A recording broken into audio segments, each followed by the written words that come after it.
بل زين للذين كفروا مكرهم بل زين للذين كفروا مكرهم وصدوا عن السبيل ومن يضلل الله فما له من هاد صدق اللہ العلی العظیم۔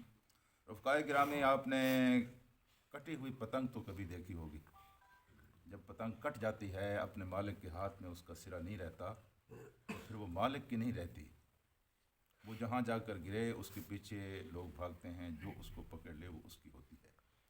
کیوں؟ اس لیے کہ اس کا دوسرا سرا اپنے مالک کے ہاتھ سے چھوٹ گیا ہے۔ آپ کسی گاڑی پر سوار ہوں، گاڑی کا ٹائر کھل جائے یا سٹیئرنگ پر مالک کا ہاتھ نہ رہے تو آپ کو پتہ ہے کہ اس گاڑی کا کیا انجام ہوتا ہے۔ وہ گاڑی خود بھی تباہ ہوتی ہے، اس میں جو بیٹھے ہوئے ہوتے ہیں ان کو بھی تباہ کرتی ہے۔ اچھا، کوئی بچہ اپنے گھر سے نکل جائے، جوان بچہ، پھر کیا ہوتا ہے اس کے ساتھ؟ کسی گینگ کی نظر ہوتا ہے، کوئی غلط سوسائٹی کا شکار ہو جاتا ہے، بالآخر تباہ و برباد ہو جاتا ہے۔ جو بچے اپنے والدین کے نہیں رہتے تباہ و برباد ہو جاتے ہیں۔ کیوں؟ اپنے مرکز سے کٹ گئے۔ کسی شاعر نے بہت خوب بات اس انداز میں اس بات کو کہا ہے کہ پیوستہ رہ شجر سے امید بہار رکھ۔ شجر سے اگر کوئی پتا وابستہ رہتا ہے، جڑا رہتا ہے، آج خزاں ہے تو کل بہار بھی آ جائے، لیکن جو پتا درخت سے ٹوٹ جائے اس کے لیے کون سی خزاں اور کون سی بہار۔ میرے دوستوں اور ساتھیوں، جو لوگ اپنے رب سے کٹ جاتے ہیں ان کی مثال بالکل اسی طرح کی، یعنی شیطان انتظار میں بیٹھے ہوئے ہیں۔ شاید شیاطین جن و انس، جی شیاطین جن و انس، صرف جنوں والے شیطان نہیں، ان کے سکھلائے ہوئے شاگرد بھی اس مارکیٹ میں بہت سارے موجود ہیں۔ تھوڑا سا آپ کا خدا سے رشتہ کٹے، وہ آپ کو بالکل اچک لیں گے، آپ کو پتہ بھی نہیں چلنے دیں گے، عقلوں کو اغوا کر لیں گے۔ ایسے ایسے خوبصورت نعرے، خوبصورت پروگرام، خوبصورت تقریریں، خوبصورت دعوے، خوبصورت واعظ آپ کو سنائیں گے کہ آپ کی عقل دنگ رہ جائے گی اور آپ اغوا ہو کر رہ جائیں گے۔ اللہ کے ساتھ اگر آپ جڑے ہوئے ہیں، آپ کو کوئی یرغمال نہیں بنا سکتے۔ جہالت کا ٹیکس ساری زندگی دینا پڑتا ہے۔ اگر آپ جاہل رہ گئے نا جی، ہر کوئی آپ سے ٹیکس لیتا ہے جی، مولوی بھی ٹیکس لیتا ہے، پیر بھی ٹیکس لیتا ہے، سیاسی رہنما بھی ٹیکس لیتا ہے، جس کا جی چاہے آپ کو اٹھا کر یرغمال بنا دے، اگر آپ کی علمی بنیاد مضبوط نہیں ہے، اگر آپ اللہ کے قرآن سے جڑے ہوئے نہیں ہیں، آپ کا شعور پختہ نہیں ہے، جو چاہے آپ کو اٹھا لے اور اپنے کیمپ میں آپ کو داخل کر لے۔ جب آپ اس کے کیمپ میں داخل ہو جاتے ہیں تو آپ بھی اسی کے، آپ کا مال بھی اسی کا، آپ کے اسباب بھی اسی کے، آپ کی صلاحیتیں بھی اسی کی، آپ کی ساری ذات اسی کی ہو کے رہ جاتی ہے۔ اس لیے کہا گیا ہے کہ شرک سب سے بڑی لعنت ہے۔ شرک کا مطلب یہ ہے کہ آپ کا خدا کے ساتھ راستہ کٹ گیا ہے اور رابطہ کٹ گیا ہے، اللہ کے ساتھ آپ کا رشتہ ٹوٹ گیا ہے۔ جو ہی اللہ کے ساتھ بندے کا رشتہ ٹوٹ جاتا ہے، شیاطین جن و انس اس کو اچک لیتے ہیں۔ پہلا کام وہ کیا کرتے ہیں؟ اللہ کے قرآن نے کہا پہلا کام شیاطین جن و انس ان کے لیے یہ کرتے ہیں کہ زینا، خوبصورت بنا کر رکھ دیتے ہیں ان چیزوں کو جو خوبصورت دراصل نہیں ہے۔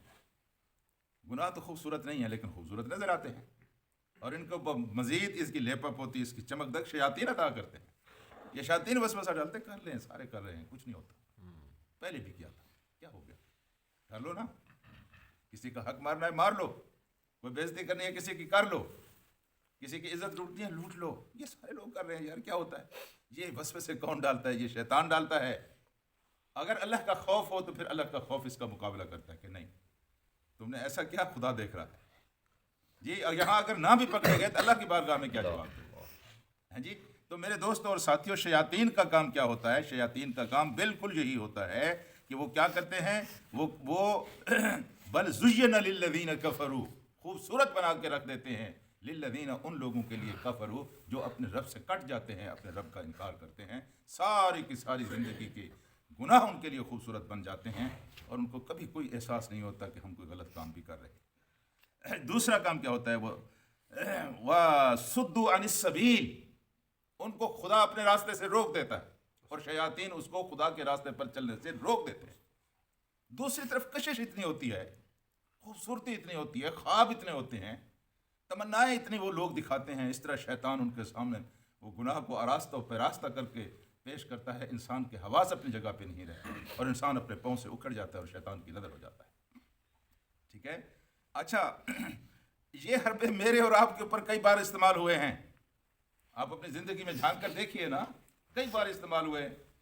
تو ہم گناہ کر لیتے ہیں، بعد میں پتہ چلتا ہے کہ یہ ہم نے کیا کیا، اور بعد میں پتہ اس وقت چلتا ہے اگر ہمارے اندر کوئی ایمان کی رتی ہے۔ اگر ایمان کی رتی نہیں ہے تو پھر تو ہم کہتے ہیں کہ پھر وہ گناہ ایک دفعہ پھر بھی ہو جائے یار، ایک موقع پھر ملنا چاہیے، ایک موقع پھر دوبارہ آنا چاہیے۔ یہ ایمان ہو تو پھر یہ ایمان روکتا ہے کہ نہیں یہ غلط ہوا ہے، آئندہ اس طرح نہیں ہونا چاہیے۔ اور تیسری بات اللہ پاک نے اصولی طور پر یہ کہی ہے وَمَن يُضْلِلِ اللَّهُ فَمَا لَهُ مِنْ هَادٍ۔ دیکھیں ہدایت کس کے ہاتھ میں ہے؟ میرے اللہ کے ہاتھ میں۔ ہدایت فرشتوں کے ہاتھ میں بھی نہیں ہے، ہدایت نبیوں کے ہاتھ میں بھی نہیں ہے، ہدایت صرف اور صرف اللہ کے ہاتھ میں ہے۔ اگر نبیوں کے ہاتھ میں ہدایت ہوتی نا تو حضرت نوح علیہ السلام کے بیٹے کبھی پانی میں غرق ہو کر نہ مرتے۔ یہ ہوا نہیں ہے، سب جانتے ہیں۔ ہدایت کس کے ہاتھ میں ہے؟ میرے اللہ کے ہاتھ میں ہے۔ نبی محنت کرتا ہے، نبی کوشش کرتا ہے، نبی دعا کرتا ہے، نبی اپنی جان لگا دیتا ہے کہ لوگوں کو ہدایت مل جائے، اس میں کوئی شک نہیں ہے، لیکن ہدایت دینا نبی کا کام نہیں ہے۔ ہدایت کس کے پاس ہے؟ میرے اللہ کے پاس ہے۔ جس کو چاہتا ہے اس کو ہدایت دیتا ہے، اور جس کو چاہتا ہے نیکی کے کام کی توفیق دیتا ہے۔ میں نے کئی دفعہ عرض کیا ہے، آپ صبح اٹھ کر آ جاتے ہیں جہاں چند منٹ بیٹھتے ہیں اور ہم یہ چند سطریں آپ کو سناتے ہیں، ہم یہ میں سمجھو یہ میرا کمال ہے، نہیں بھئی اللہ نے آپ کو چن لیا ہے، اتنا بڑا محلہ ہے، سارے سوئے ہوئے آپ ادھر آ جاتے ہیں، یہ نہیں ہے۔ نیکی کا ہر کام جب آپ کرتے ہیں تو اس کا مطلب یہ ہے کہ خدا آپ پر راضی ہے، خدا آپ کو جنت لے جانا چاہتا ہے۔ نیکی کی توفیق اللہ پاک آپ کو اس لیے دے رہا ہے جی، کسی نیکی کے کام کو کرنے کی جب توفیق ملتی ہے تو اس کا مطلب یہ ہے کہ ہمارا اور پیچھے جو مرکزی جو ٹاور ہاؤس ہے، اصل ٹاور ہاؤس، اس سے ہمارا رابطہ جڑا ہوا ہے۔ یہ بجلی آ رہی ہے، یہ اسلام آباد میں اس کا اصل کنیکشن ہے یا کہیں اور ہے، وہاں اگر اس کو ایک بٹن دبا دیا جائے سارا ملک اندھیرے میں ڈوب جائے۔ یہ رشتہ جب خدا سے کٹتا ہے تو انسان بالکل اندھیرے میں چلا جاتا ہے جی۔ تو میرے عزیز دوستو، اللہ کو بھی ہم نے نہیں دیکھا، محمد الرسول اللہ کو بھی ہم نے نہیں دیکھا، ہم ایسے دور پہ پیدا ہوئے، اللہ کو تو خیر کسی نے کیا دیکھنا ہے، اگر دیکھے تو ہر وقت اللہ تعالیٰ نظر آتا ہے، لیکن انسان نے اپنے بشری آنکھوں سے کوئی خدا کو نہیں دیکھا۔ لیکن ہم نے اللہ کو بھی نہیں دیکھا، اللہ کے رسول کو بھی نہیں دیکھا، ہم ان پر غیب پر ایمان لے ہیں، لیکن اللہ کے کلام کو تو ہم نے دیکھا ہوا ہے نا یار، یہ تو ہمارے پاس موجود ہے۔ بالکل وہی لفظ ہیں جو اللہ پاک نے اپنے منہ سے، پتہ نہیں اللہ کا منہ کیسا، یہ بالکل وہی لفظ ہیں جو جبریل امین نے، اور بالکل وہی لفظ ہیں جو میرے پیارے محبوب محمد مصطفیٰ صلی اللہ علیہ وسلم نے ادا فرمائے، بالکل وہی بات ہے۔